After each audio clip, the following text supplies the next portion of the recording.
북한이 대륙간 탄도미사일을 발사한 지 이틀 만에 전술의 공격 수단인 방사포 2발을 동해상으로 쐈습니다. 한미연합 공중훈련을 이유로 들었는데 비행거리를 고려하면 우리 비행장 2곳을 겨냥한 걸로 보입니다.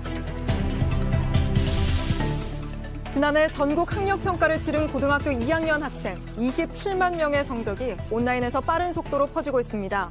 과목별 성적과 반 등수가 강제 공개된 건 물론이고 사실상 학교 저열화까지 악용되는 등 피해가 커지고 있습니다. 유튜브 콘텐츠를 베껴 조회수를 가로채는 이른바 유튜브 도둑질 논란이 불거지고 있습니다.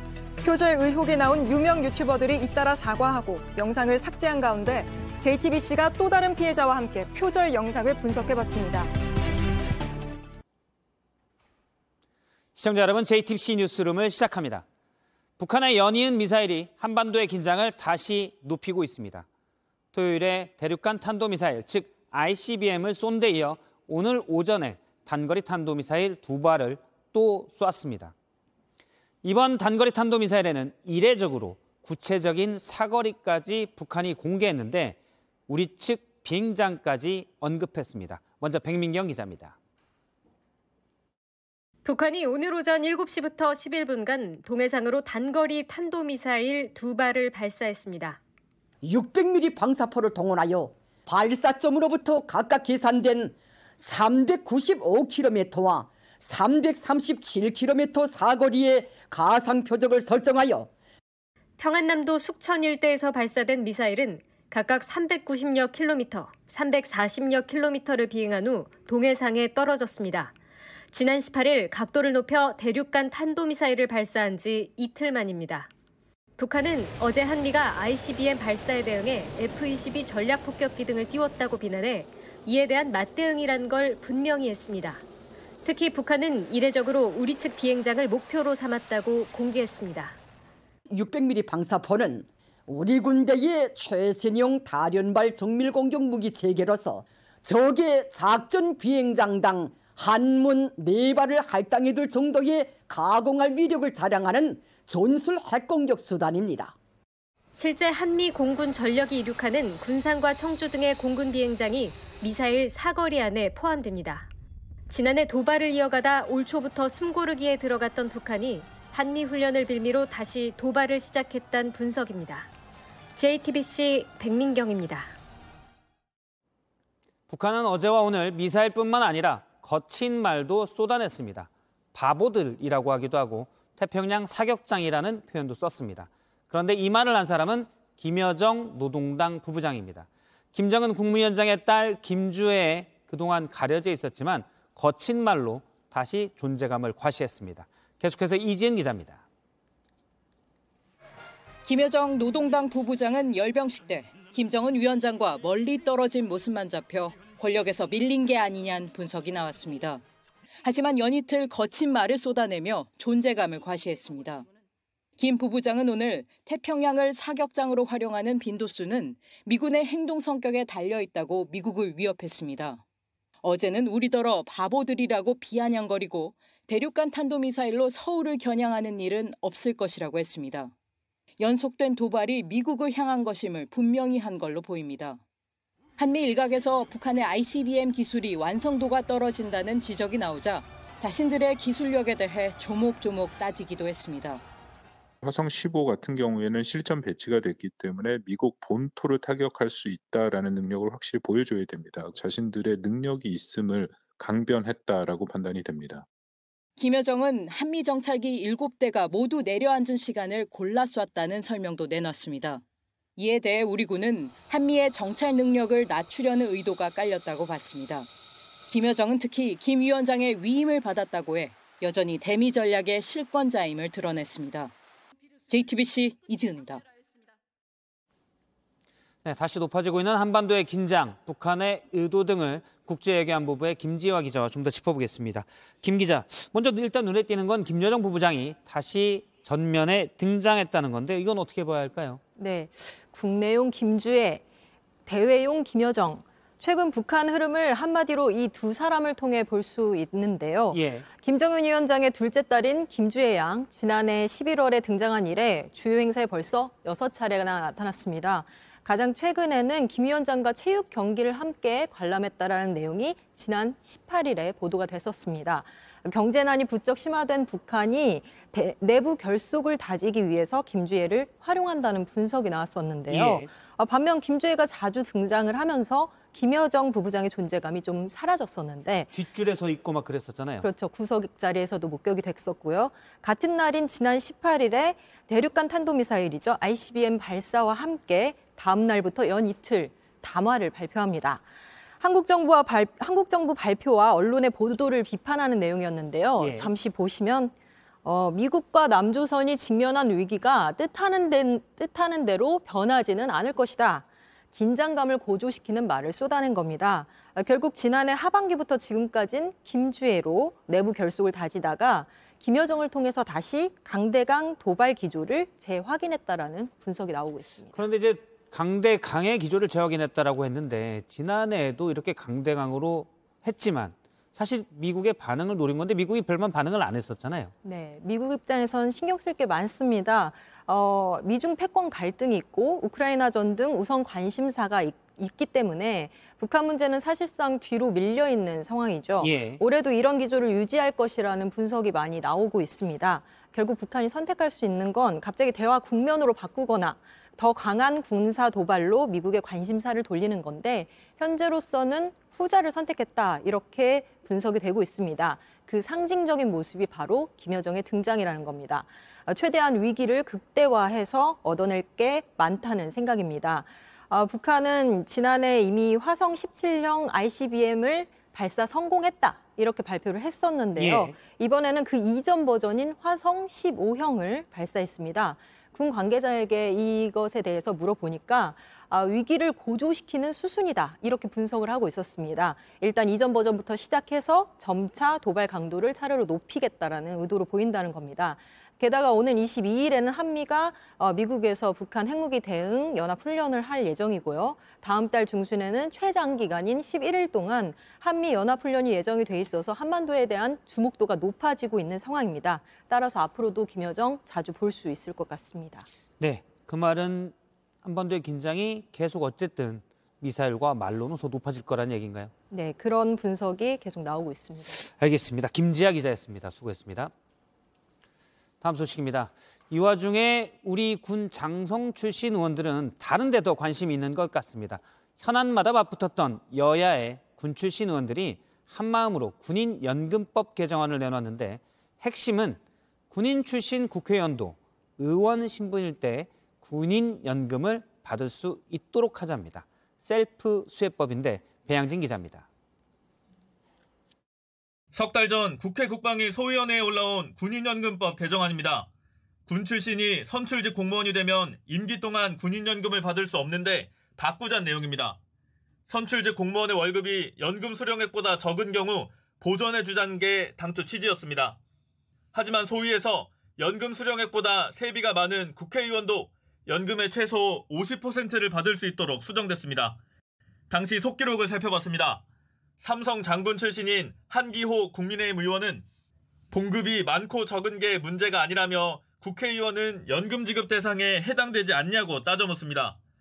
사성 장군 출신 김병주 민주당 의원은 해당되는 사람이 적다며 문제 없을 거라고 거들었습니다. 수정안은 국방위 전체 회의를 통과했고 11명이 혜택을 받게 됐습니다. 그중 5명이 장성 출신 현직 국회의원입니다.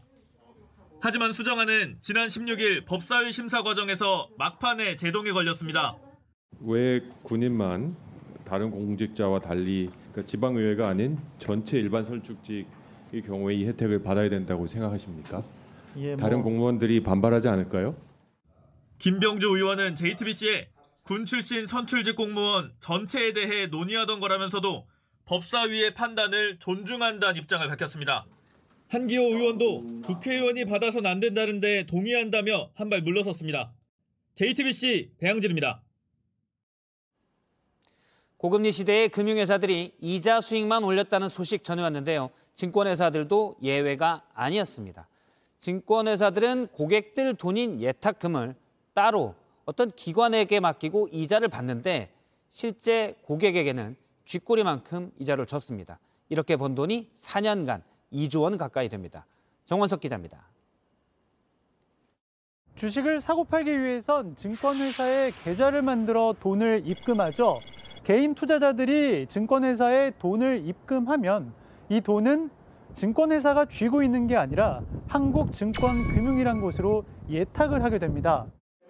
증권사가 고객 돈을 함부로 하지 못하도록 보호하기 위한 조치인데 증권사 입장에선 안정적인 이익을 거두는 방편이기도 했습니다.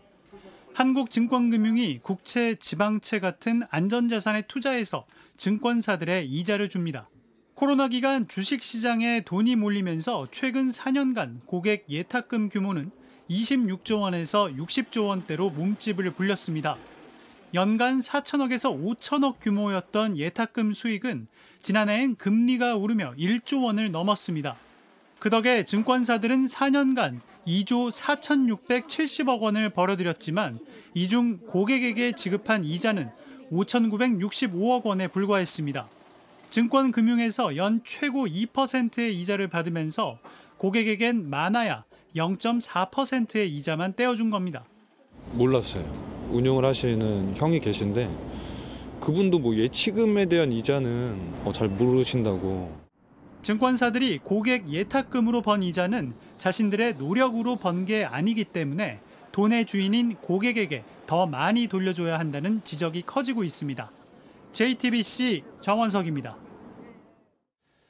은행들도 역대급 수익에 성과급 잔치라는 비판이 컸었죠. 대통령까지 나서서 비판했지만 은행의 성과급 잔치는 그대로입니다.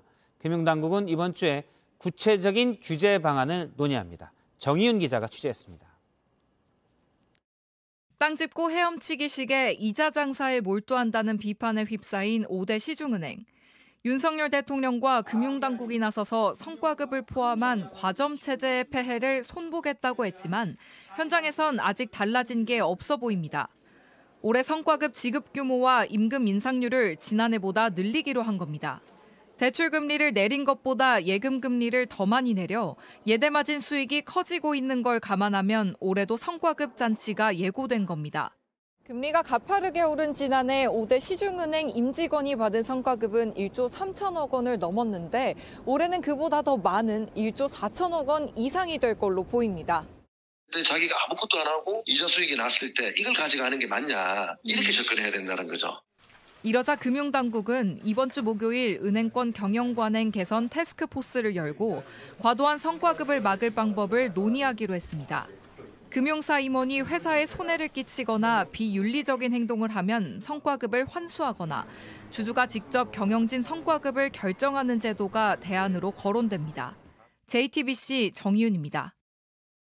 지난해 학력평가를 치른 전국 고등학생 27만 명의 성적표가 주말에 고스란히 유출되더니 빠른 속도로 퍼지고 있습니다.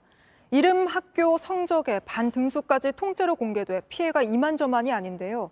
경찰이 본격적으로 수사에 들어갔다지만 한 번 퍼진 걸 거둬들일 수는 없을 걸로 보입니다. 먼저 김나은 기자입니다. 고3인 A양이 확인한 유출 파일입니다.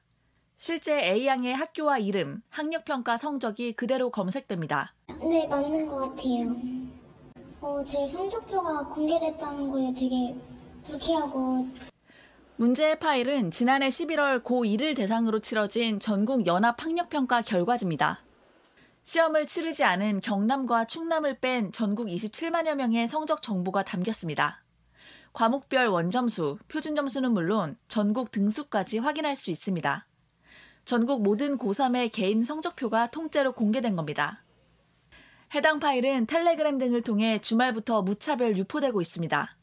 외국에 서버가 있다 보니 지울 수도 없습니다. 인터넷 커뮤니티에서는 유명 연예인으로 추정되는 이름의 성적을 찾아내 올리는 등 추가 피해도 이어지고 있습니다. 경찰은 이 파일이 경기도교육청 서버에서 유출된 것으로 보고 있습니다. 해킹과 내부 유출자 등 모든 가능성을 열어두고 수사하고 있습니다. 일단은 저희가 해킹 사건으로 수사를 하고 있고 단정할 쪽 상황은 아직까지는 아니에요. 너무 빨라요. 교육부도 자체 조사를 시작한 가운데 해당 파일 외에 추가로 유출된 자료가 있는지도 확인할 예정입니다. JTBC 김나은입니다. 이번 성적 유출은 개인정보 피해를 넘어서 학교 서열화 같은 또 다른 피해도 낳고 있습니다. 이 자료 구한다고 학원가는 열을 올리고 있고 온라인에선 벌써부터 어느 학교가 1등인지 순위를 매기고 있습니다. 이어서 성화선 기자입니다. 온라인에 돌고 있는 고등학교 등수입니다. 유출된 학력고사 성적을 가공해 순위를 매긴 겁니다. 지역별, 학교별 성적이 모두 드러나 있습니다. 교육계가 기를 쓰고 막으려 했던 고교 서열화가 현실이 된 겁니다. 대입은 물론 고교 입시에도 쏠림 현상이 불가피합니다. 고교별 평가, 그다음에 어떤 그 지역별 상황 이런 부분들을 감안을 할 수가 있기 때문에 어떻게 보면은 당락에도 영향을 미칠 수 있을 정도로 중요한 자료가 유포되었다. 당장 학원가는 유출된 자료 구하기 경쟁이 벌어지고 있습니다. 돈을 주고도 살 수 없었던 국가공인 핵심 데이터가 공짜로 풀렸다는 반응입니다. 기존의 학원생 개인정보에 더해 마케팅 자료로 악용될 가능성이 큽니다. 교육 현장에서는 유포를 막을 수 없는 만큼 입시제도 전반에도 악영향을 걱정하고 있습니다. 지나친 쏠림 현상이 이어진다든지 특정 학교 또는 특정 지역에 대해서 차별과 혐오의 시선으로 이어지는 사회적 문제가 될 수 있어서. JTBC 성화선입니다. 소득은 높고 오래 살지만 행복하지는 않은 나라. 다른 나라와 비교한 우리나라의 자화상입니다.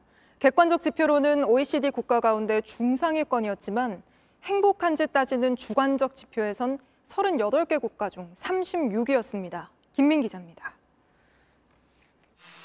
코로나는 3년간 우리 국민들의 삶에 많은 영향을 끼쳤습니다. 좋아진 것도 있습니다. 돈풀기 효과로 고용률과 자산은 늘고 공장을 덜 돌리면서 미세먼지도 줄었습니다. 하지만 속을 들여다보면 삶의 질은 더 떨어졌습니다. 거리두기로 여행을 못 가고 향후회나 동호회 같은 사회단체 참여도 절반에 못 미쳤습니다. 집에만 있다 보니 살도 쪘습니다. 코로나는 사람 관계도 서먹하게 만들었습니다. 대인 신뢰도는 평년보다 크게 떨어진 59%로 나타났습니다. 극단적 선택을 하는 사람과 아동학대 피해 신고도 늘었습니다. 정인 사건이라든지 굵직한 사건들이 있으면서 국민들의 경각심 그리고 신고 건수가 굉장히 많이 증가한 것으로 볼 수 있습니다. 이는 유엔의 세계행복보고서에 그대로 반영됐습니다. 경제협력개발기구 OECD 38개 국가의 삶의 질을 비교했더니 한국은 36위로 튀르키예, 콜롬비아 다음으로 낮았습니다. 그리스와 일본이 우리와 순위가 비슷합니다. 기대수명과 1인당 국민소득과 같은 객관적인 항목은 중상위권이었지만 부패와 관용, 사회적 지원, 자율성에서 국민들의 만족도가 낮았습니다. 삶의 질이 가장 높은 나라는 핀란드와 덴마크, 아이슬란드 등 모두 북유럽 국가였습니다. JTBC 김민입니다. 구독자 140만 명의 과학 유튜버가 콘텐츠 도둑에 있다고 폭로한 뒤로 표절 의혹이 유튜브 전반으로 퍼지고 있습니다. 표절이 얼마나 퍼져 있는지 초보 유튜버들을 상대로 남의 콘텐츠를 베끼라는 강조까지 있었습니다. 다 돈 때문인데 먼저 김한수 기자가 보도합니다. 지금 왼쪽에 있는 영상이 제 영상이고요. 오른쪽은 복사 붙여넣기 수준이죠. 구독자 수 4만여 명의 유튜버 우주고양이는 최근 콘텐츠 표절 의혹에 휩싸인 뒤 콘텐츠들을 삭제했습니다. 유명 유튜버 주원규 PD의 채널에서 AI를 통해 인기 동영상을 손쉽게 찾아내고 대본을 추출하는 법 등을 본인 입으로 직접 설명한 직후입니다. 지금 월에 한 300만 원 정도 수익을 올리려고 있다고 하셨는데 채널을 한 3-4개를 만들 수 있겠다, 약간 공장처럼. 주 씨 역시 표절 의혹 논란에 도마에 올랐습니다. 단순히 제목 등을 참고하라는 조언이었다고 주장하지만 특정인의 표절을 옹호한 차원을 넘어 초보 유튜버들에게 적극 독려했다는 주장까지 제기됐습니다. 실제 주 씨의 과거 강의 영상엔 제목이나 썸네일을 만들 때 타인의 콘텐츠를 베끼라는 취지의 말이 담겨 있습니다. 0명부터 1000명 구간은 수정하지 마세요. 그냥 100% 카피하는 걸 목표로 합니다. 이 강좌의 제목은 돈만 보고 유튜브하기. 별다른 장비나 재능이 없어도 누구나 할 수 있다고 적혀 있습니다. 상업적인 이익이 저작권 침해를 무감각하게 하게 만드는 그런 동인이 된 것 같습니다. 주 씨는 JTBC에 내가 직접 베낀 건 아니지만 잘못된 인식을 퍼뜨려 죄송하다는 입장을 밝혔습니다. JTBC 김한수입니다. 저희가 또 다른 표절 피해자를 만나 얼마나 똑같이 베꼈는지 직접 확인해 봤더니 목소리만 다르고 판박이었습니다. 인공지능 기술이 발달할수록 인기 콘텐츠를 더 쉽게 베낄 수 있어 비슷한 피해가 점점 쌓일 거란 우려가 커지고 있는데요. 이어서 유선희 기자가 보도합니다. 과학 유튜버 지식인 미나니가 복제품으로 의심하는 다른 유튜버의 컨텐츠입니다. 방금 물방울이 입에서 떨어져 나가는 모습을 볼 수 있는데 소량이라 괜찮아 보이지만 사실 조금 위험하긴 했습니다. 방금 물방울이 떨어져 나가는 모습을 보셨나요? 소량이나 괜찮아 보이지만 사실 우주에서는 정말 위험할 수 있습니다. 2분 15초짜리 동영상은 시작부터 끝까지 대본과 화면 구성이 동일했습니다. 제가 처음부터 끝까지 했던 말이 대사가 그대로 나오는 거예요. 공개적으로 표절 의혹을 제기하자 영상은 곧바로 삭제돼 민영사상 조치도 취할 수 없는 상황입니다. 저작권 신고로 하려고 했으나 먼저 다 사라져가지고 다른 조치는 못 취했는데 최근 미국 IBM 연구소를 다녀온 콘텐츠 영상을 편집하고 있지만 손 하나 까딱 않고 표절하는 사람들을 생각하면 의욕이 나질 않습니다. 그분들 엄청 열심히 해서 만들었는데 노출이 안 됩니다. 왜냐하면 다른 표절한 그 채널들의 조회수가 엄청 잘 나오게 되거든요. 유튜브 교육 채널을 운영하는 전문가는 유튜브 생태계 전체가 위험하다고 진단했습니다. 그 영상을 만드는 사람도 쓸데없는 짓을 한 거고 보는 사람도 시간 낭비고 모두가 다 망하게 되는 일이죠. JTBC 유선입니다. 튀르키예 소식으로 이어가겠습니다. 지진이 난 지 오늘로 2주가 됐습니다. 튀르키예 정부는 이제 대부분 지역에서 구조 작업을 멈추기로 했습니다. 현지 연결해 자세히 알아보죠. 자, 김민관 기자. 네, 김 기자가 생존자를 발견했다는 기적 같은 소식을 전해주기도 했었는데요. 이제 구조 작업은 완전히 멈춘 건가요? 네, 그렇습니다. 일단 대부분 지역에서 구조 작업은 공식적으로 종료된 상태입니다. 제가 나와 있는 이곳 누르다이도 마찬가지인데요. 그런데 지금 제 뒤로 보이는 것처럼 이 구조견이 사람의 흔적을 발견한 곳에선 마지막 수색 작업이 진행되는 상태입니다. 한편 튀르키예로 급파됐던 전 세계의 구조대원들은 대부분 돌아간 상태입니다.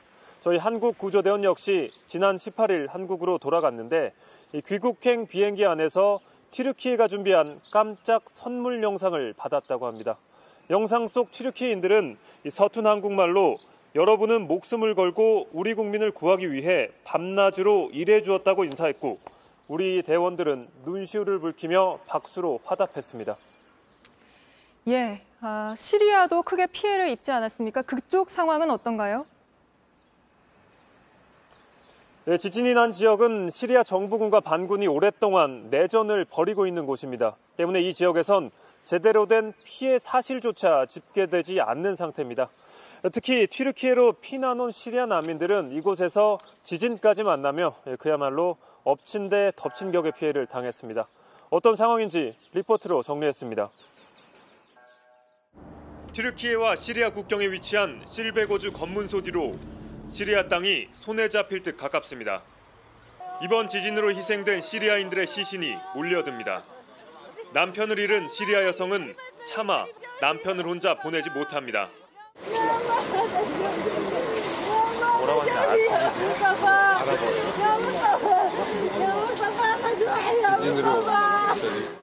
한 시리아 남성은 슬퍼할 겨를도 없이 부모의 시신을 고국으로 보냅니다. 시리아 정부와 반군이 오랫동안 내전을 벌이면서 조국을 떠난 사람들이 죽어서야 고향으로 돌아가고 있습니다. 그러나 구호 물자는 쉽게 국경을 넘지 못했습니다. 검문소 앞에 길게 늘어선 차량 안에는 구호 물품이 실려 있습니다. 시리아 정부는 인도주의적 지원은 허용하겠다며 이곳을 포함해 총 3곳의 국경을 개방했습니다. 하지만 보시는 것처럼 의도적으로 검문 절차를 지연시키면서 물자 보급을 방해하고 있습니다. 튀르키예 땅에서 가까스로 살아남은 시리아 난민들도 사실상 방치된 상태입니다. والله بردا تواليتو بانيو وشايله دور تايله بير تشادر يعني 예, 알겠습니다. 마지막까지 최선을 다해서 취재해 주시길 바랍니다. 현지에서 김민관 기자가 전해드렸습니다. 보신 것처럼 지진으로 새벽잠을 자다 별안간 목숨을 잃은 사람 4만 6천 명을 넘어섰습니다. 그리고 이렇게 한순간에 내일을 빼앗기는 일이 흑해를 사이에 두고 있는 우크라이나에서는 1년 가까이 계속되고 있죠. 민간인 3만 명을 비롯해 전쟁에 참가한 10만 명이 목숨을 잃었거나 그럴 위기에 처해 있습니다. 게다가 이 숫자가 언제쯤 늘어나는 걸 멈출지도 알기 어려운 상황입니다. 자연재해보다 인간이 일으킨 전쟁이 더 많은 목숨을 앗아가고 있는데요. 전쟁 1년을 앞두고 저희 홍지용 기자가 다시 우크라이나로 들어가 취재하고 있습니다. 바로 연결해보죠. 자, 홍 기자, 조금 전 들어온 속보부터 확인해보죠. 조 바이든 미국 대통령이 우크라이나 수도 키이우를 찾았다고요? 네, 그렇습니다. 1시간 전쯤 조 바이든 미국 대통령이 우크라이나의 수도 키이우를 전격 방문했습니다. 1시간 전쯤 볼로디미르 젤렌스키 우크라이나 대통령과 함께 성 미카엘 성당, 시내에 있는 성당 앞을 거니는 모습이 포착됐습니다. 대통령궁에서 회담을 마치고 같이 나와서 걸은 것으로 추정이 되고 있고 현재로서는 예고에 없던 일정입니다. 원래대로라면 현지 시간 21일 폴란드를 먼저 방문하기로 했습니다. 그리고 우크라이나는 방문하지 않기로 했었습니다. 그런데 러시아군이 침공한 지 1년 만에 처음으로 우크라이나를 방문한 겁니다. 실제로 바이든 대통령은 5억 달러 규모의 군사 지원을 하겠다고 이번 방문에서 이야기했습니다. 그만큼 우크라이나에 대해서 군사 지원을 직접적으로 아끼지 않겠다는 행보를 하기 위해서 전격 방문을 한 것으로 추정되고 신변과 보안 문제 때문에 이번 방문이 이루어진 직후 언론을 통해서 깜짝 공개가 됐습니다. 그런데 이 사실이 알려질 즈음 현지에서는 우크라이나 전역에 공습경보가 내려졌다가 일시 해제됐고 바이든 대통령이 방문한 키이우 시내에는 여전히 공습경보가 유지되고 있습니다. 네, 지금 홍 기자가 있는 그곳이 지난해 러시아 침공으로 가장 피해가 컸던 곳이죠. 지금 상태가 어떻습니까? 복구가 많이 됐습니까? 어떻습니까? 네, 제가 나와 있는 곳은 키이우에서 북서쪽으로 20km 정도 떨어진 키이우 외곽에 있는 이르핀입니다. 키이우와 이제 북서쪽에서 러시아와 벨라루스 경계에 있는 곳까지를 이어주는 키이우로 가는 관문 도시라고 할 수 있습니다. 서울로 치면 일산 정도 거리다 이렇게 보시면 될 것 같은데 지금 시청자분들 보시기에 저 오른쪽으로 제 오른쪽으로 보시면 다리가 완전히 엿가락처럼 늘어져 있죠. 저 자리가 러시아 전차가 원래 가려고 했던 주요 진격로였습니다. 그런데 우크라이나군이 진격을 막기 위해서 다리를 폭파했고요. 이 때문에 피난민들은 지금 보시면 이 다리 밑에 원래는 합판이 좀 더 있었습니다. 그래서 합판을 덧대서 저 다리를 지탱하면서 강을 건너왔었고요. 이 상황 때문에 당시 피난민들이 남겨놓은 물건들이 지금도 고스란히 남아 있습니다. 하나씩 보실까요? 여기 보시면 이 십자가가 보이는데 흰색 천이 덧대져 있습니다. 이 흰색 표식이 어떤 뜻이냐면 이 표지가 정말 공습만큼은 하지 말아달라. 폭격하지 말아달라는 절박한 메시지가 담겨있는 그러한 표지입니다. 아직도 현장에 남아있고 이 밑에는 우크라이나의 국기라든가 운동화 같은 당시 물건들이 많이 남아있는데 저 반대편으로 오시면 좀 특이한 물건들도 있습니다. 유모차라든가 여기 보시면 인형도 있고요. 그리고 장난감도 있습니다. 피난민이었던 어린아이들이 미처 챙기지 못하고 남겨둔 물건으로 풀이가 되고 있고 그만큼 얼마나 현장이 위급했는지 현장에 고스란히 보존이 되어 있습니다. 그런가 하면 다른 한편으로 지금 시청자분들 보시기에 왼쪽에는 새로운 다리를 짓고 있습니다. 공사가 상당 부분 진척이 되고 있습니다.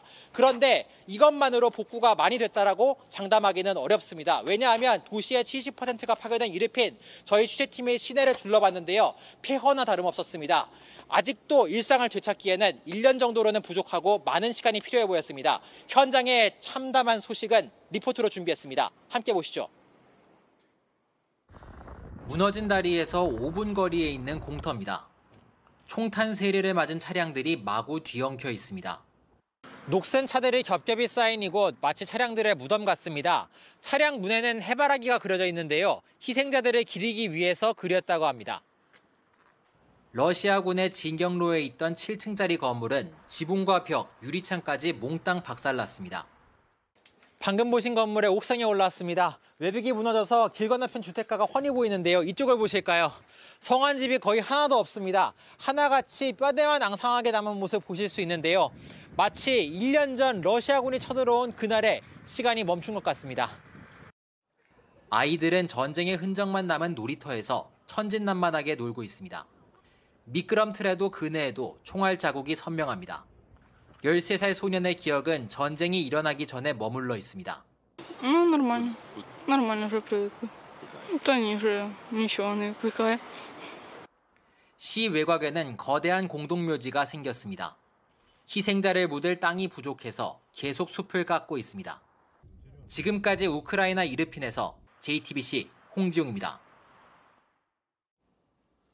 얼마 전 국내 삼성서울병원 원장이 경찰에 입건됐습니다. PA 간호사 채용 공고 때문입니다. PA 간호사는 간호사인데 병원에서 의사 대신 진료도 하고 처방도 하고 심지어 수술도 합니다.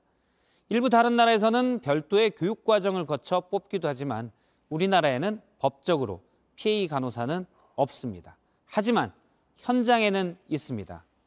병원에서 의사를 충원하기에는 돈이 많이 드니 의사 대신 PA 간호사를 뽑아 비슷한 업무를 맡긴 겁니다. 먼저 그 실태를 정인아 기자가 취재했습니다. 흉부외과 PA 간호사 A씨는 10년 동안 수술실에 들어갔습니다. 관성동 의술이라는 거는 다른 부위의 혈관을 떼다가 관성동맥에 이어주는 수술을 하거든요. 그런 혈관을 떼는 것도 제가 했었었죠. 외과 PA 간호사 B씨는 환자들에게 약 처방도 합니다. PA 간호사 아이디로 이제 로그인하는 게 아니라 당연히 의사 아이디로 들어가게 되는 거죠. 이렇게 그림자 의사로 일하는 PA 간호사는 국내 대학병원에 2,700명을 포함해 전국에 10,000명이 넘습니다. 모두 의사가 해야 할 일입니다. 전공의 선생님들이 충원이 안 되고 있는 상황이 몇 년째 있었거든요. 전공의 인력이 그 인력이 빠져 있을 때는 그만큼 PA가 더 충원이 됐었어요. 하지만 의사가 부족해 의료법에도 없는 PA 간호사가 생긴 겁니다. 불법으로 진료에 참여하는 사람들이 점점 늘어나는 건데 항상 불안해하면서 일을 하죠. JTBC 정인아입니다. PA 간호사가 의사 대신 의사 일을 보는 건 근본적으로 의사가 부족하기 때문입니다. 의사를 늘리기 위해서는 결국 의대 정원을 늘려야 된다는 지적입니다. 이어서 임소라 기자입니다. 간호사들이 지금처럼 의사의 역할을 대신하게 되면 의료사고의 위험이 커질 수밖에 없습니다. 간호사들이 어떤 교육과정을 거치지도 않고 바로 환자를 의사의 업무를 해야 되는 거고 그러다 보면은 환자가 피해 볼 수도 있는 상황이 되는 거죠. 그래서 PA 간호사를 합법화하고 그에 맞는 적절한 교육을 해야 합니다. PA 간호사가 하면 안 되는 일까지 하는 경우를 제도화를 통해서 막을 수 있다는 거죠. 의사협회의 입장은 다릅니다. 의사를 더 고용해서 의사가 해야 할 일을 의사에게 주어야 되는데 그거보다는 간호사를 고용해서 그 인력을 이제 메우려고 하는 부분이 문제가 되는 것이라서요. 해법으로 제시된 의대 정원 확대 역시 진료의 질이 떨어진다는 이유로 반대했습니다. 실제 꾸준한 의료 수요에 간호사 정원은 23,000명까지 늘었지만 의대 정원은 18년째 3,058명 그대로입니다. 정부는 의대 정원 확대를 위해 코로나 이후 중단됐던 의정협의체를 재개했지만 의협은 간호법 개정을 이유로 다시 논의를 거부하고 있습니다. JTBC 임소라입니다. 이재명 민주당 대표가 지난 주말 소속 의원 전원에게 텔레그램 메시지를 일일이 보냈습니다. 자신의 혐의에 대해 반박하면서 구속영장 전문도 첨부에 올렸는데 이 대표가 강조한 건 단결이었습니다. 체포 동의안의 이탈표를 염려했기 때문이라는 분석입니다. 고석승 기자입니다. 이재명 대표가 지난 주말 당 소속 의원들에게 보낸 텔레그램 메시지입니다. 앞서 전국 지역위원장들에게 배포한 글을 개별 의원들에게 다시 한번 보냈습니다. 메시지는 존경하는 의원님이란 인사말로 시작합니다. 그러면서 제 부족함으로 대선에서 패배한 이후에도 민주당은 큰 분란과 갈등 없이 단결하고 있다고 운을 뗐습니다. 이 대표는 검찰이 제시한 혐의에 대해 일일이 반박했습니다. 성남FC 사건에 대해선 대한민국을 들썩이게 만들었지만 지금은 자취도 없이 사라졌다고 주장했습니다. 대장동 사건은 궁박한 처지에 놓인 일부의 뒤집힌 진술 외에 아무런 증거도 나오지 않고 있다고 했습니다. 이 대표는 검찰 구속영장에 대한 18페이지짜리 반박문과 구속영장 전문을 첨부해 함께 보냈습니다. 구속영장과 반박문을 비교해달라는 뜻으로 해석됩니다. 이 대표와 가까운 한 의원은 JTBC에 단체 채팅방에 올리는 것보다 대표가 직접 일일이 보내는 게 더 진정성이 있다고 판단한 걸로 안다고 말했습니다. 이런 가운데 민주당은 내일 의원총회를 열고 체포동의안 표결과 관련해 당내 여론을 수렴할 계획입니다. JTBC 고석승입니다.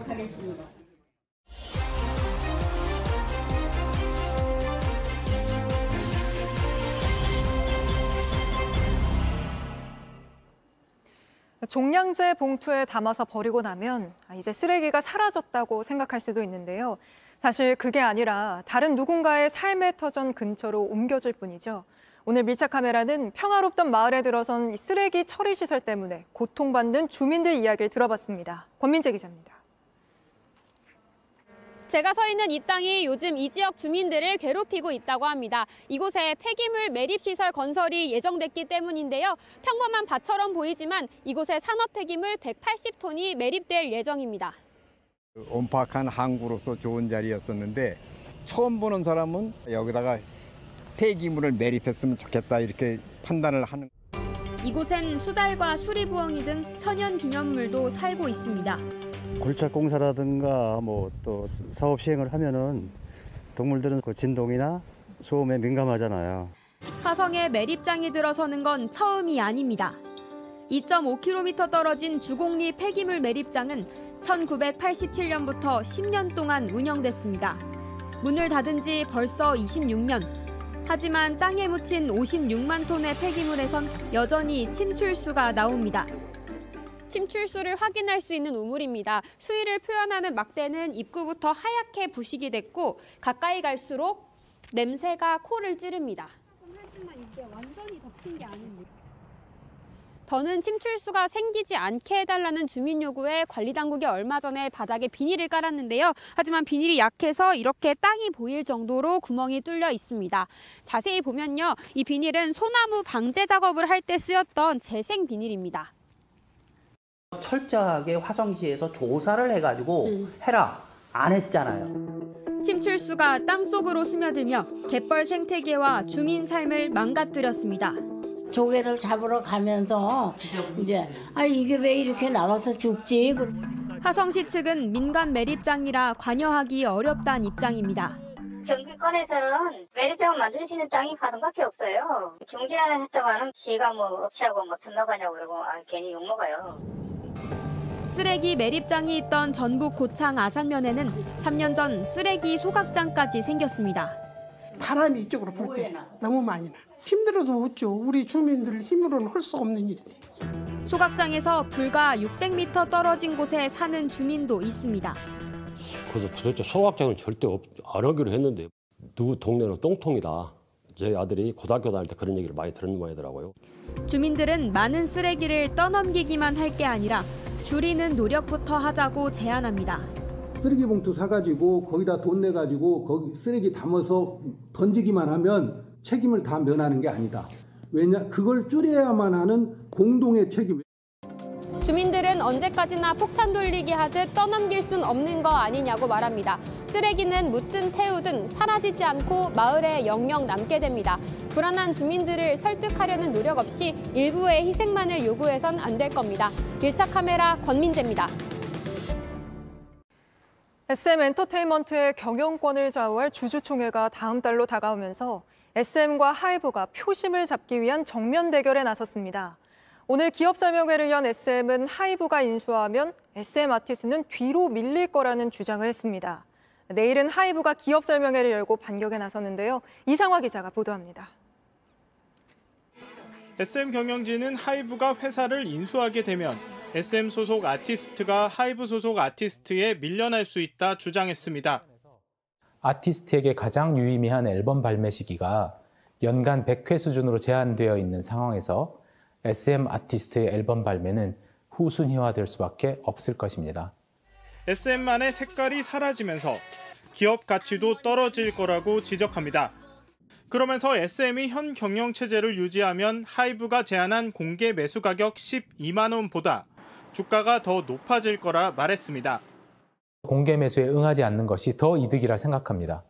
이미 SM의 주가 또한 12만 원을 넘어섰으며 앞으로 SM 3.0이 구현될 경우 그 가치는 더욱 상승할 것이라 확신합니다. 내일은 하이브가 기업 설명회를 엽니다. 하이브는 공개 매수 가격을 12만 원에서 더 올리진 않겠다고 한 상태입니다. 하이브가 인수하기로 한 이수만 씨 지분은 14.8%로 공개 매수에 성공하지 못하면 자력으로 경영권을 쥐지 못할 수도 있습니다. 결국 일반 주주들이 다음 달 SM 주주총회에서 어느 편을 들지가 경영권의 분수령이 될 걸로 보입니다. JTBC 이상화입니다. 대한항공이 미국, 유럽처럼 먼 곳 가려면 지금보다 마일리지를 더 써야 하도록 바꾸려다 소비자들 공분을 샀죠. 정부와 여당이 나서서 연을 비판하고 나서자 오늘 결국 전면 재검토하겠다고 밝혔습니다. 이지은 기자입니다. 공분을 산 건 4월부터 대한항공이 적용하기로 한 새 마일리지 계산법입니다. 지금은 마일리지로 항공권을 살 때 지역별로 공제했지만 앞으로는 운항거리를 기준으로 공제하겠다고 한 겁니다.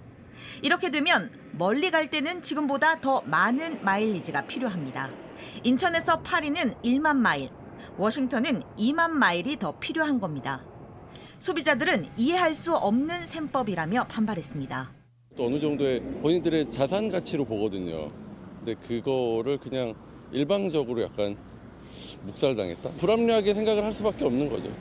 지난주 원희룡 국토교통부 장관이 이를 두고 빛 좋은 개살구라고 저격했지만 대한항공은 마일리지 항공 좌석을 늘리겠다고 했을 뿐 개편안은 그대로 추진하겠다고 버텼습니다. 이러자 또다시 정부와 여당의 질타가 이어졌습니다. 그래서 이게 국민들에게도 유리하는 거라고 국민들에게 가르치는 자세로까지 나온다? 저는 자세가 근본에서부터 틀려먹었다고 생각합니다. 코로나19 상황에서 국민이 낸 혈세로 고용유지 지원금을 받고 소비자를 우롱하면 되겠습니까? 공정거래위원회도 대한항공의 마일리지 약관을 조사하겠다고 했습니다. 결국 대한항공은 사실상 백기를 들었습니다.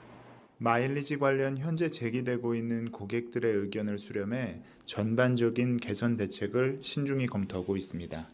하지만 소비자의 불만은 꿈쩍 않다가 정부와 정치권 압박에 밀린 격이어서 대한항공을 바라보는 시선은 여전히 곱지 않습니다. JTBC 이지은입니다. 네, 긴 막대 풍선을 꼬아 만든 것 같죠? 하지만 사실은 도자기로 우리 돈 5천만 원이 넘는 작품입니다. 그런데 이 작품을 한 관람객이 이렇게 실수로 산산조각 내면서 오히려 더 뜨거운 관심을 받게 됐다고 하는데요. 무슨 일인지 윤세민아 기자가 전합니다. 100여 개의 도자기 파편을 갤러리 측이 쓸어 담습니다. This is the most popular booth in the whole fair. Everybody just step back, please. 미국 플로리다주 마이애미의 한 갤러리에서 박살난 유명 조각품 풍선개입니다. 팝아트의 거장으로 불리는 현대미술가 제프 쿤스의 작품으로 4만 2천 달러, 우리 돈 5,500만 원에 가까운 가치로 평가받습니다. 현장에 있던 목격자는 한 여성이 조각품을 두드리는 순간 받침대에서 떨어졌다면서 진짜 풍선인지 궁금해서 두드린 것 같다고 현지 언론에 말했습니다. 이 관람객은 미안하다는 말을 남기고 사라진 걸로 알려졌습니다. 작품은 깨져버렸지만 파편은 오히려 비싼 값에 팔릴 걸로 보입니다. 현장에선 사고가 아니라 행위 예술인 줄 알았다는 반응도 있었는데 갤러리 관계자는 일부 수집가들이 깨진 조각을 사겠다고 제안했다고 밝혔습니다. 쿤스가 만든 풍선개 작품은 모두 799개. 그중 3m가 넘는 오렌지색 작품은 2013년 경매에서 우리 돈 700억 원이 넘는 돈에 팔리기도 했습니다. JTBC 윤세민입니다. 브라질의 거리가 화려한 옷차림을 한 사람들로 가득 찼습니다. 코로나로 멈춰있던 삼바 축제, 카니발이 3년 만에 열린 건데 오늘의 모바일 디 이슈 시작합니다.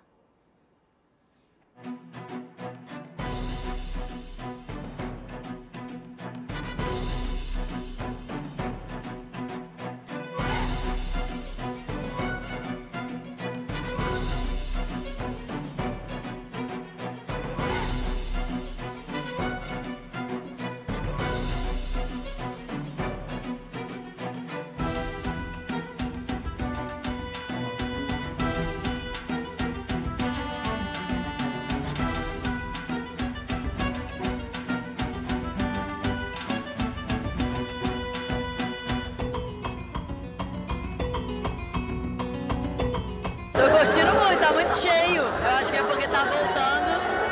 Mas tô feliz de poder estar na rua de novo.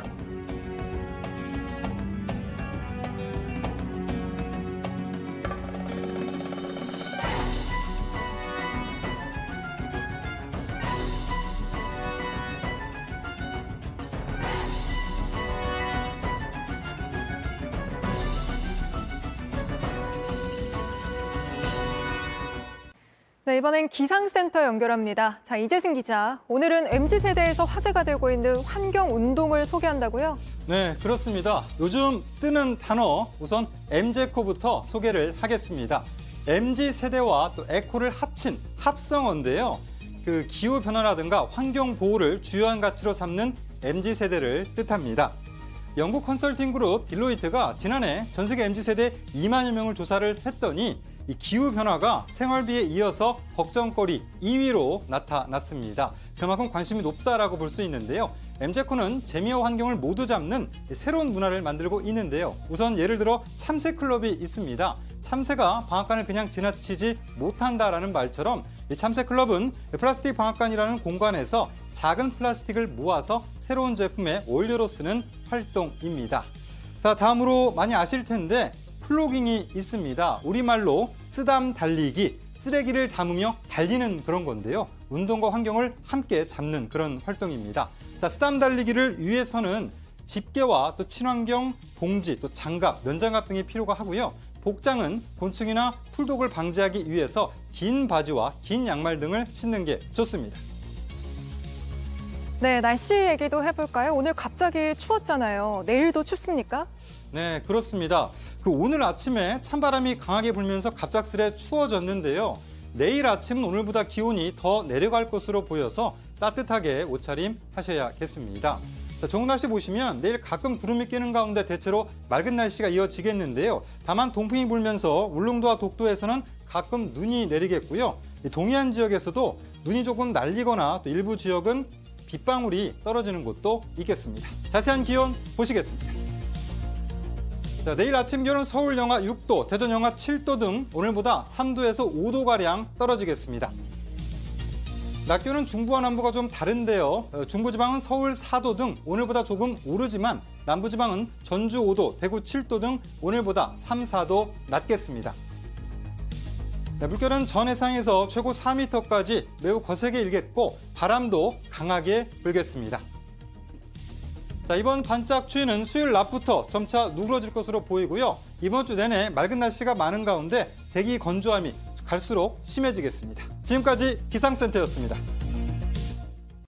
네, 잠시 뒤 유튜브로 이어지는 뉴스룸 D에선 운명의 일주일을 맞은 민주당 이재명 대표와 갈수록 가열되는 국민의힘 전당대회를 두고 박원석 전 의원, 장성철 소장과 이야기 나눠보겠습니다. 네, 오늘 뉴스룸은 여기까지입니다. 저희는 내일 뵙겠습니다. 고맙습니다.